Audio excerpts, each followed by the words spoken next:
Hi hello ನಮಸ್ಕಾರ friends, welcome back to my channel. ಇವತ್ತಿನ ದಿನ ನಾನು ಉತ್ತರ ಕರ್ನಾಟಕ ಜುನ್ಕ ಹೇಗೆ ಮಾಡೋದು ಅಂತ ತೋರಿಸ್ತಿದ್ದೀನಿ. ಮೊದಲಿಗೆ ಒಂದು ಪಾತ್ರೆ ಇಟ್ಕೊಂಡ್ಬಿಟ್ಟು ಒಂದು 3-4 ಸ್ಪೂನ್ ಎಣ್ಣೆ ಹಾಕಿದ್ದೀನಿ.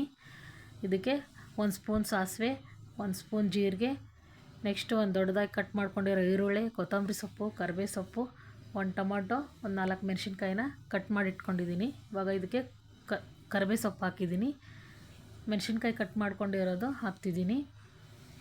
ನೆಕ್ಸ್ಟು ಇವಾಗ ದೊಡ್ಡದಾಗಿ ಕಟ್ ಮಾಡ್ಕೊಂಡಿರೋ ಈರುಳ್ಳಿ ಹಾಕ್ತಿದ್ದೀನಿ.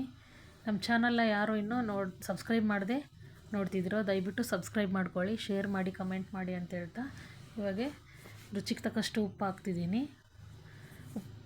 ನೆಕ್ಸ್ಟು ಟೊಮೊಟೊನ ಹಾಕ್ತಿದ್ದೀನಿ. ಹಾಕ್ಬಿಟ್ಟು ಚೆನ್ನಾಗಿ ಮಿಕ್ಸ್ ಮಾಡಿ 1 ಸ್ಪೂನ್ ಅರಿಶಿಣ ಪುಡಿ, 1 ಸ್ಪೂನ್ ಮಸಾಲೆ ಪುಡಿ ಹಾಕ್ಬಿಟ್ಟು ಇಲ್ಲಿ ಹುಣಸೆ ರಸನ ನಾನು ನೆನೆ ಇಟ್ಕೊಂಡಿದ್ದೆ ಮೊದಲೇ, ಅದನ್ನು ಸೇರಿಸ್ಕೊಳ್ತಾ ಇದ್ದೀನಿ. ಸ್ವಲ್ಪ ಬೆಲ್ಲವನ್ನು ಸೇರಿಸ್ಕೊಂಡ್ಬಿಟ್ಟು ಮಿಕ್ಸ್ ಮಾಡಿ ಇಲ್ಲಿ ಹೆಸರಿಟ್ಟು ಎತ್ತಿಟ್ಕೊಂಡಿದ್ದೀನಿ ಒಂದು 4 ಸ್ಪೂನು.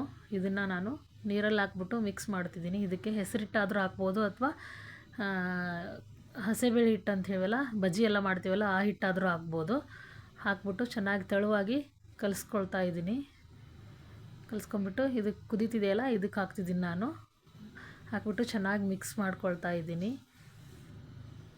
ಚೆನ್ನಾಗಿ ಮಿಕ್ಸ್ ಮಾಡ್ಕೊಂಡ್ಬಿಟ್ಟು ಇದು ಚೆನ್ನಾಗಿ ಕುದೀಲಿ. ಇನ್ನೊಂದು ಸ್ವಲ್ಪ ನೀರು ಬೇಕಂದರೆ ಹಾಕ್ಕೊಳ್ಳಿ, ಯಾಕಂದರೆ ಗಟ್ಟಿ ಆಗುತ್ತೆ ಅದು ಕುದಿಸ್ದಂಗೆಲ್ಲ. ಹಾಗಾಗಿ ನೀರು ಬೇಕಾದರೆ ಹಾಕ್ಕೊಂಡು ಚೆನ್ನಾಗಿ ಮಿಕ್ಸ್ ಮಾಡ್ಕೊಳ್ಳಿ.